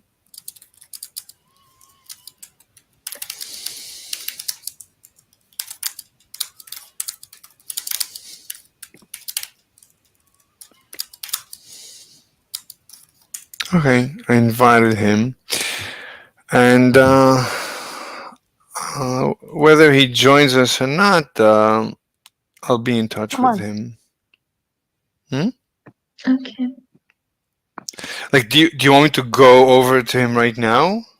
No, I mean, it's up to you. Like, I was just telling you, so like, I don't think he'll bully you. That's what I said. And maybe Well, he's actually doing a PhD. I thought you might have a nice no, art conversation. usually I don't get bullied when it's one-on-one. Usually, it's an exception. Like, so I was about to tell you. So I just went. So I was watching a video when you and Hover Givinci, you were doing your math lab. So I was watching a video, and the video was talking about the CP violation, symmetry violation, whatever.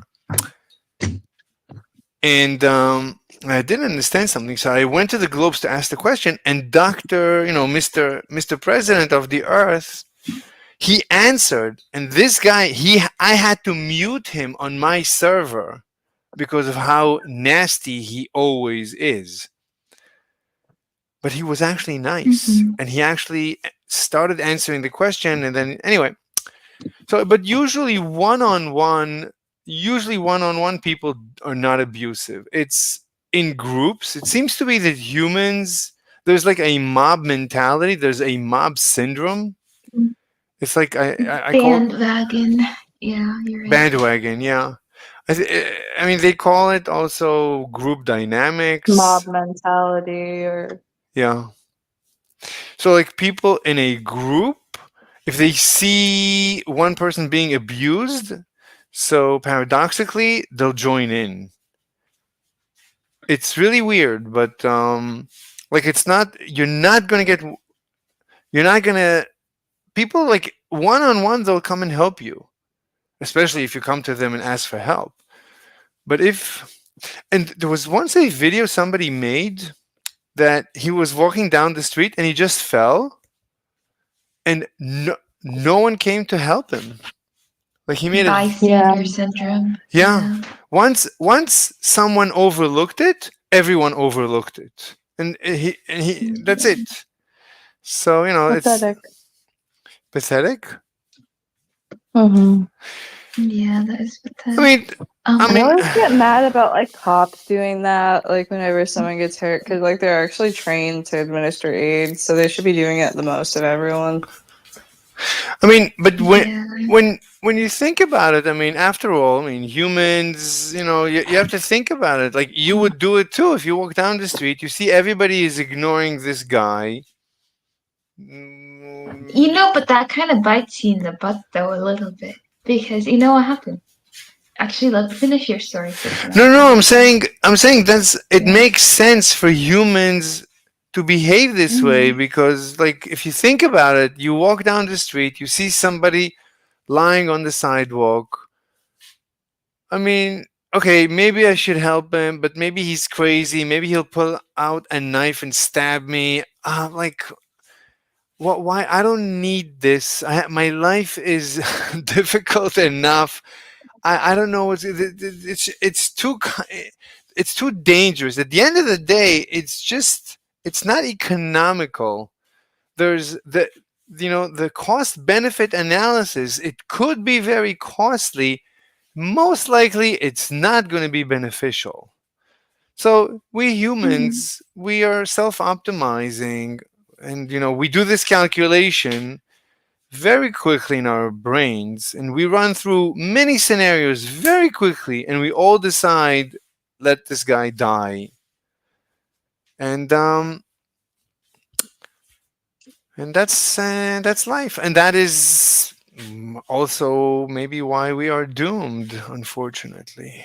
But what were you gonna say, doctor? Um. Oh, my story of me helping a person. Go ahead. What happened was there was this person. I still don't know if that person's a male or a female, but there was this person, and they were just sitting on a bench with their head down, and I was just walking with my friends, and they were sitting in front of the dining hall. And usually, like, either you go in and eat, or you're walking outside and you're with a group of friends. You don't just have your head down in front of the dining hall. And so I was trying to be nice. I was like, "Hey, are you okay?" And then they started talking about like how they were lost. And I said, "Oh, I was still trying to be helpful then. I was like, "Oh, what do you mean that you're lost?" And then they were like, "Oh, I don't know where I am." And then I said, "What do you mean you don't know where you are? This is Blaine University." Mm-hmm. And they were like, "Oh yeah, I know that." And then I was like, "Okay, well, what are you looking for? What do you mean that you're lost? Is there a specific location? Like, what's going on here?" And they were like, "Well, I don't know how to go back home." And then I was like, "Well, Google Maps, Apple Maps." Mm-hmm. And then they were like, "Oh, my phone's almost dead." And Mm-hmm. I was like, "Oh, well, just go to the visitor center. Sure, they'll help you." And then they were like, "No, I don't know where that is." And then I was like, "Oh, I can take you." Mm-hmm. And then they were like, "No." I was like, "Okay, well, I hope you figure it out then." And then I just walked away because what else am I supposed to do? I did Mm-hmm. everything that I could. Mm-hmm. Mm-hmm. Tell me why this person started following me. Oh, they started following you? Yeah, What? Is it like I Why? went into a Starbucks. I saw them outside the door when I wait, is it a walked guy? out. Physically, that's so strange. Wait, is it Yeah, a guy or a girl? bro, I have no idea. They looked like a girl, sounded like a guy. How old? Yeah, Like, why in the world, dude? That's really weird. yeah. But after that, now I don't like. My friends started making fun of me for me being like naive and stuff Yeah, because like why would I willingly just go talk to a person like that? exactly. But Yeah, yeah. yeah, I was trying to be, but sometimes I feel like as a girl, I see why the bystander effect is a thing. I'm not saying that like it. Obviously, if you see some person die of a heart attack, like go help them. Mm-hmm. Sometimes I don't know. Yeah, It was not worth it. Like after that, I had to be very careful to make sure like that person didn't follow me inside my building. yeah, Yeah, absolutely freaky. yeah. Yeah. Yeah, that's the cost benefit analysis. That the cost might be, everything, and the benefit is probably most likely nothing. So yeah, yeah, Yeah. Oh, sad. yeah. Oh, but I'm left at a part where this guy, like, the reason I left, because, okay, I don't even know if it's a guy. I don't know why I call him a guy. This person, they started telling me about how they were, like, home. Sorry, what do you say, Amber? Sorry, my dog's fucking barking. I'm gonna be so No. upset.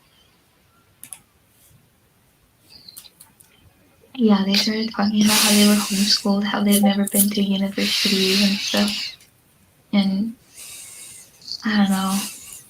Like, I guess they wanted me to feel pity, but following me around was not the answer to that. Yeah. What did your friends say? Were they not with you? Yeah, they left me. They saw me talk to that person, and they started like walking away. That I still like didn't like that they did that. They literally they were like, oh, she stopped, and then after that, like I literally had to like run to catch up to them. And then I asked them, why did he just leave me there? Yeah, that's sketchy. I don't know. Friends that can be kind of sketchy. I don't know. You can't like rely on them sometimes. Well, I mean, I kind of get that because like they also wanted to not talk to that person, stranger. Yeah. Because I've gotten into situations like this before where like people have taken advantage of my kindness. Yeah. Yeah, people are scumbags. And there's a lot of scammers and stuff out there. You see people like begging and stuff, and it's like, Yeah. you get as much money as everyone else. Like, there's no way you're not getting money. Like, there's every organization to help you. Like, Yeah. and they just beg like professionally. Like, you. Yeah. I should take that up. I should wear a disguise and start begging. I'll be rich.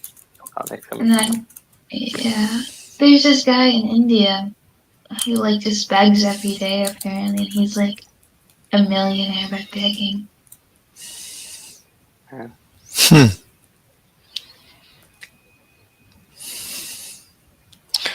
I have to get a disguise. I think I'll get a good disguise, and I'll like. What, Rover? I'll have to get a disguise, like a really good disguise. Mm-hmm. Would it be illegal? I wonder if it's illegal to beg with a disguise. It could be fraud. What are you If you misrepresent yourself, disguising as, like sometimes an it's old illegal. lady? I don't know. Just Well, you can always be like, look well, I'm not different, actually they won't begging, I'm recognize putting up. Oh, I didn't do it. I'm sorry. You can always be like, I'm not begging, It's like I'm it's just putting up. disconnected. Wait, I can hear you. Rover, I'm hearing you. Did Rover say something? He said, "Did I get disconnected?" And then he didn't respond. Yeah, I his. was in Connecticut. There were a lot of homeless people, and there was one guy who was really hot, like just standing on the side of the road with like a sign. And he would swap the sign out with another guy. So I was wondering if it was like a gang thing. Because I've heard of that before. Where it's like, one person's job to like stand there with the sign. Mm. Can you guys hear me? I got disconnected. Yeah, I could Yeah, hear we you before you left. I was hearing you as you were leaving. Oh, okay. Yes. Alright, guys, I think I've been here far too long. Hmm. But I have a to leave. question though. Did you get? Oh, You have a question Did for you get? for the doctor? Did you get? Did that work? Did the Excel thing work? Okay, like. yeah, that did work. I figured it out. Oh, perfect. Okay. Awesome. Yeah. As long as you got that sorted, that's the main thing. Thank you so much for your help again. No problem. I appreciate No that. problem. Don't worry about And it. you as well, Mr. Slade. That was nice of you guys. You're welcome. Yeah, this is a very productive server. We write papers and do productive things. Yeah, you write papers, help little kids Well, not really little. Yeah, we're all little kids. I have to change a light bulb. Anyway, so Bye. yeah, see you later. Bye bye. Uh,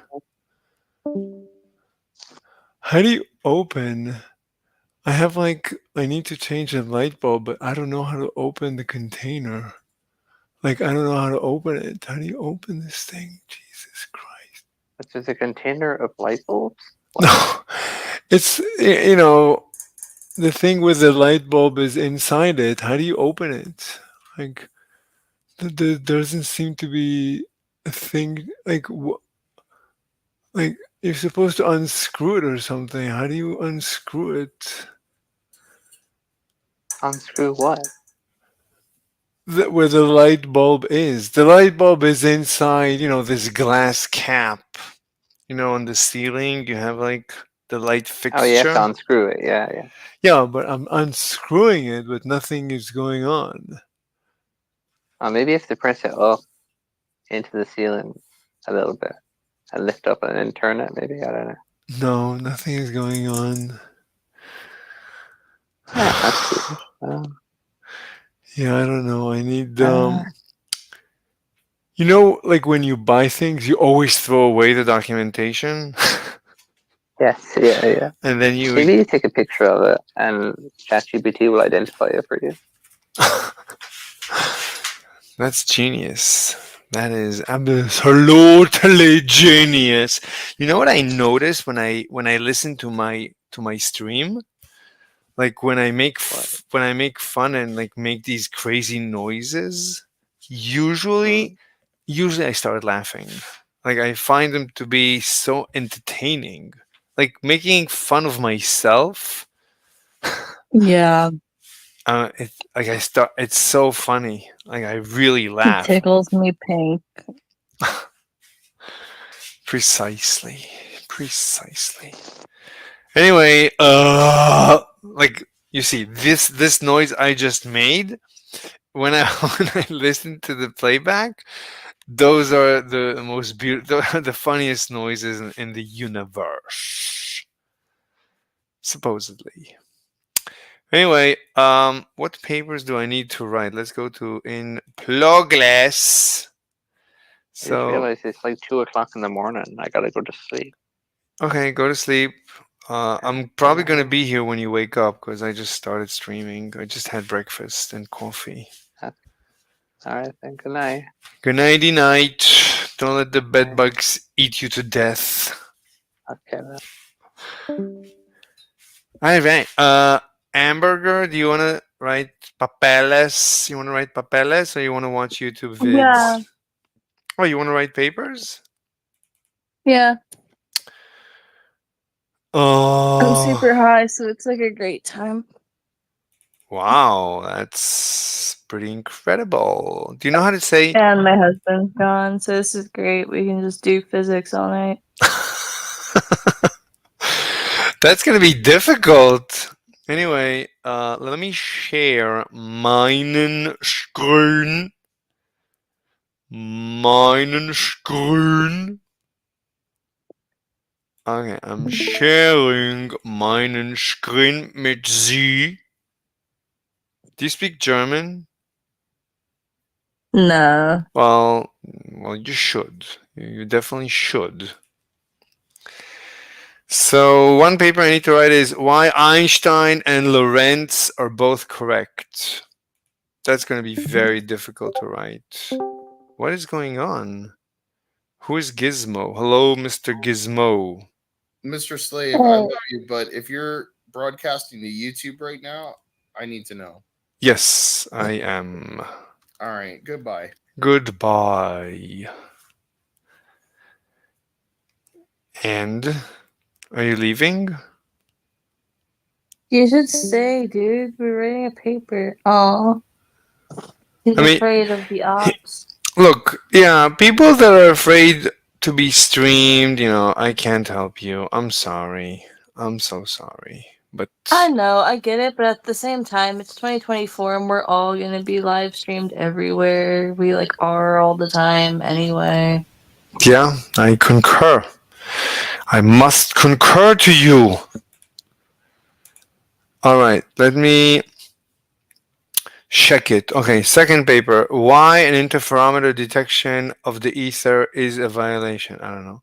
North Korea solution. I don't know. How the ether model leads to the inverse square law. Okay, we could do that. We could do that. The ether model gives us immediately the inverse square law. Let me see. Let me see. Dude, I think I want like a pirate costume for Halloween. Awesome. Awesome. I want to be a pirate and made of Snickers. Awesome.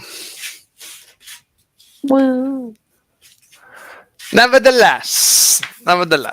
Anyway, I think this is going to be a more difficult paper. So I maybe said that because I had the stuff. because you had what?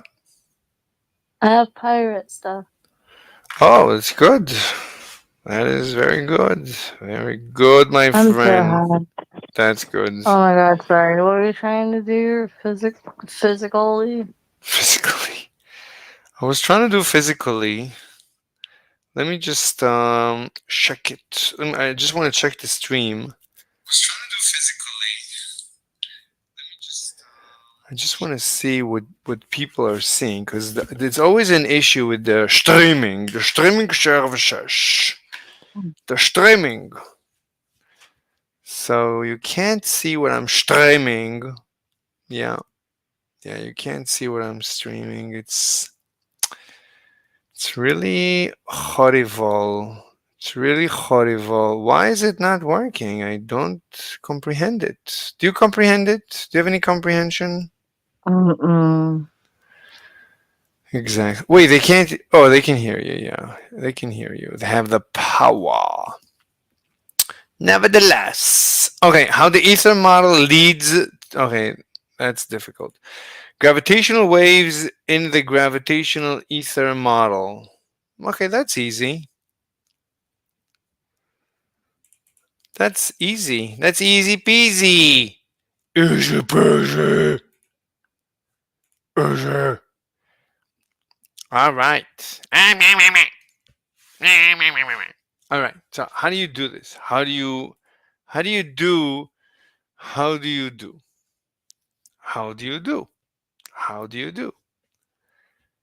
Okay. So gravitational waves in the gravitational ether model. Do you know what gravitational waves are? Yeah. Explícame, por favor. What are gravitational waves? What? No, I can't. My mouth is dry. Then drink. Don't ask me questions. Okay. So this is going to be the abstract. Oh my god. I wish I could have a version of Google Docs that doesn't burn my eyes. Like this is nutso. This is so true. There's no try Gemini. Oh my god, they have Gemini here. But they don't have dark mode. Like how ridiculous is this? Oh, try Gemini. Gemini, dark mode, please. Try it out. Already signed up. Refresh this page. Try out. I don't know what they're talking about. Start trial? It costs money? What the fuck? Are they gatekeeping the dark? It's a lot of money. It's like That's disgusting. this is insane. Why would I want to spend money? If I wanted to spend money, I would spend money. Why would I want to spend money? I want to save money, not spend money. Okay. Gemini, use help me write in docs too quickly. I don't get it. My brand new refined Oh, it automatically helps you. Use help me write in docs to quickly create for let me see. Help me write. Wait, let me see. Help me write. Help me write. No, it's not helping me write. Conquer the blank page with Gemini in Docs, Gmail, and more. I just want dark mode. Can you just give me dark mode? Please, just give me dark mode. This is so redonkulous. Do you know what it means, redonkulous? Have you ever heard of this word, redonkulous? Dark mode. There should be a super villain whose name is Dark Mode. Do you understand? Are you there? Text, schmex, insert, view. Well, view, expand, show, equation toolbar. That's good. I need that. Show non-printing character. That's good. These are very good things. Okay. Mode, editing, suggesting, edits become suggestions. No, I don't care. Edit, I don't care. File. Where's dark mode? There's no dark mode. Can you believe? Can you believe? I can turn on the video, join a call with dark mode. Dark mode. What's the difference between dark mode and dark mode? Do you know? You can swim in a dark mode. Exactly. Exactly. Nevertheless. All right. Let's maybe start with diagrams. I mean. So let's go copy a diagram over from another papel. Experiment. How to detect. Let's see if we have any images in this papel. No. What about, can we interpret GR? Can we explain the Stern girl? Okay, forget it. Let me just start. I don't care. Okay, what's this? Gravitational waves. Okay. Experiment. How to detect the ether. That's good. That's a good paper to write. Okay, so we are beginning. Oh, we have people with us. Oh, the cheese guy. The cheese guy. And Wooder Live. Now. Do it. Do what? End the stream. Dude, everyone's being mean to you, and you should listen to them. End the stream. Could you No. quiet down? I'm trying to sleep. People use this channel just to go to sleep. Your accent is so annoying. Shut up, Gru. What is Gru? Old man ruckus. What is GRU? Are you It's like a thing from a Disney movie. okay? Why are you hanging out with a chilks? What is a chilks? I don't know what the fuck that is. Okay, you sound like you lead knights into battle, but you always miserably fail. Jesus Christ, shut it. Oh, I'm sorry. I'm sorry that you feel so bad. I'm sorry that you feel so bad. Anyway, okay, let me just fix the name of the stream. So the name of the stream is going to be Name of the Paper. Name of the Paper. Do you know what I'm saying? When I'm saying name of the paper, do you know what I'm saying? Can you translate that to English? The name of the paper? Name of the paper. What does that mean? What does I that mean? mean, go, dance. What does it mean? Name of the paper. What does that mean? Traducir para inglés, por favor. Do you comprehend what I'm saying? Exactly.